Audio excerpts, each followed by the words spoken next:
આજે મારે પ્રેમાનંદ મહારાજ જે પોતાના દરેક સત્સંગમાં બ્રહ્મચર્ય પર આટલું મહત્વ આપે છે ને એના વિશે વાત કરવી છે કે શા માટે પ્રેમાનંદ મહારાજ આજની યુવા પેઢીને, યુવતીઓને, યુવાનોને કહી રહ્યા છે કે તમે તમારું ચરિત્ર મજબૂત બનાવો, બ્રહ્મચર્યનું પાલન લગ્ન થાય ત્યાં સુધી કરો, તો તમે સ્પિરિચ્યુઅલી સ્ટ્રોંગ બનશો અને મેન્ટલી પણ સ્ટ્રોંગ બનશો. તો આજે પ્રેમાનંદ મહારાજ કહી રહ્યા છે એ વાત 110% સાચી વાત છે.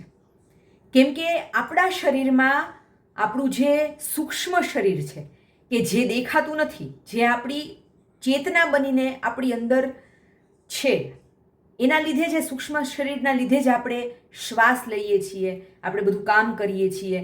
તો એ જે આપણું સૂક્ષ્મ શરીર છે એની અંદર 7 ચક્રો ઉર્જાના આવેલા છે. આ 7 ચક્રો દરેક મનુષ્યની અંદર હાજર હોય છે. એમાં સૌથી નીચેનું જે બેઝ ચક્ર જે છે ને એ છે મૂલાધાર ચક્ર. અને એ મૂલાધાર ચક્ર છે એ આપણા પ્રજનન તંત્ર સાથે જોડાયેલું છે. એટલે કે સ્ત્રીની અંદર એની યોની કે વજાઈના અને પુરુષની અંદર એનું ટેસ્ટિસ. તો આપણી જે કામેચ્છા છે ને સ્ત્રી કે પુરુષની, એ આ મૂલાધાર ચક્ર સાથે જોડાયેલી છે. અને સાથે જ આપણી જે સ્પિરિચ્યુઅલ એનર્જી છે એ પણ આ મૂલાધાર ચક્ર સાથે જોડાયેલી છે.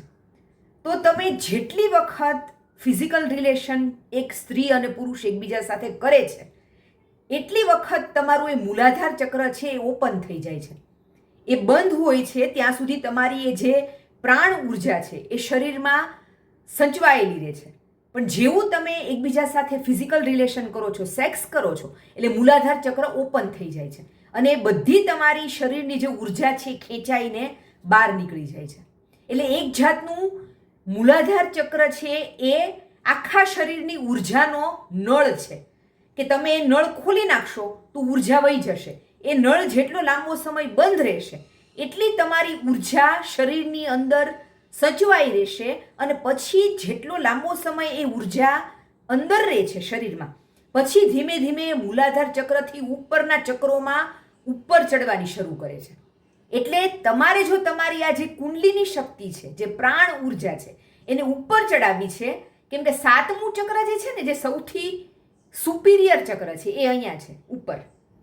ત્યાં સુધી તમારી શક્તિ ચડાવવા માટે તમારે બ્રહ્મચર્યનું પાલન કરવું અનિવાર્ય છે.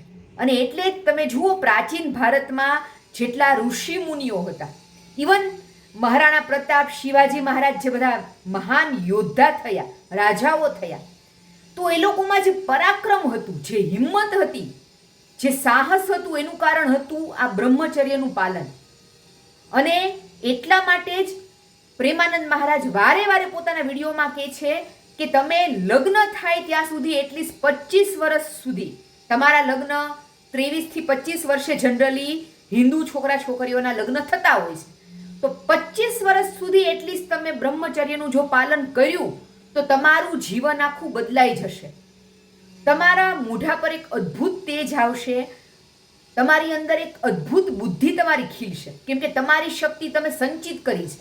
એટલે તમે તમારા શરીરને, તમારા પ્રાણને બળવાન બનાવવા માટે શક્તિ, ઉર્જાને શરીરમાં ભેગી કરી છે.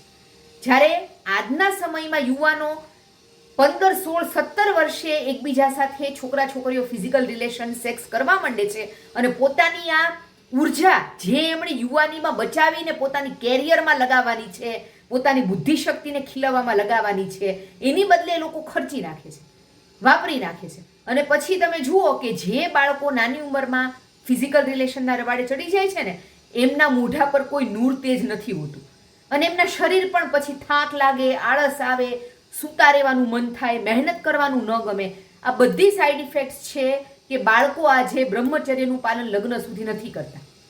તો પ્લીઝ તમારા બાળકોને આ બોયફ્રેન્ડ ગર્લફ્રેન્ડ કલ્ચરથી દૂર રહેવા માટે ઘરમાંથી સંસ્કાર આપો કે તું છે ને એના લીધે ઓલ્ડ ફેશન નહીં થઈ જાય, પણ નાની ઉંમરમાં બોયફ્રેન્ડ કે ગર્લફ્રેન્ડ બનાવીને તારી ઉર્જા શરીરની ખર્ચી નહીં નાખતો કે ખર્ચી નહીં નાખતી.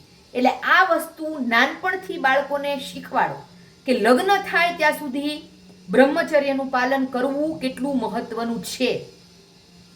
પ્રેમાનંદ મહારાજ તો કહે જ છે કે લગ્ન થાય ત્યાં સુધી બ્રહ્મચર્યનું પાલન કરો. તો આ ખરેખર બહુ મહત્વની અને જરૂરી વસ્તુ છે જે બાળકોને શીખવવા જેવી છે આજના સમયમાં.